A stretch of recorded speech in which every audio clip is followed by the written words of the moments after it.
வணக்கம். நான் சுமதி, ஸ்டெர்லைட் காப்பர்லேருந்து. தூத்துக்குடி ஒரு பெரிய பேரிடரில் சிக்கி இருக்கிறது. எங்களது குடும்பங்களும் இந்த வெள்ளத்தினால நிறைய பாதிப்புகள் அடைந்துள்ளார்கள்.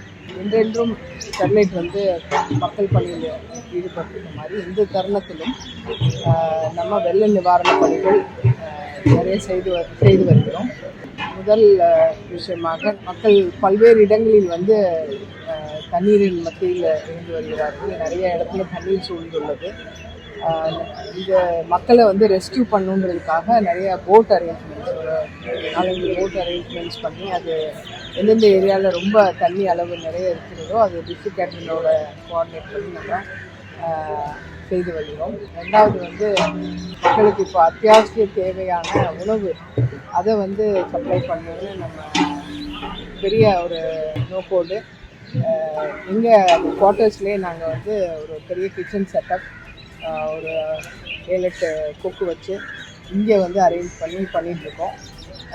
இது வரைக்குமே இன்றைக்கி வரைக்கும் நாங்கள் ஒரு 25,000 மீல்ஸ் ரெடி பண்ணி நம்ம மக்களுக்கு சப்ளை செய்துட்டு வரோம்.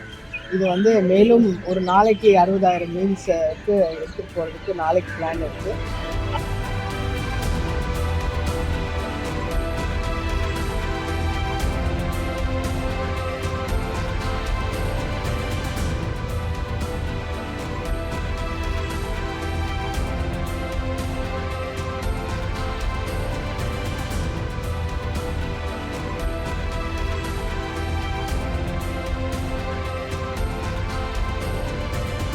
ஸ்டெர்லைட் காப்பர் என்றென்றும் மக்கள் பணியில் முன்னோடியாக வருகிறது. மேலும் அடுத்த கட்ட நிவாரணப் பணிகள் என்ன செய்யணுன்றதை முடிவு செய்து நம்ம மக்களோடு இருந்து இந்த பேரிடரிலிருந்து வெளியே வர்றதுக்கான அனைத்து விஷயங்களையும் சப்போர்ட் பண்ண தயாராக இருக்கும்.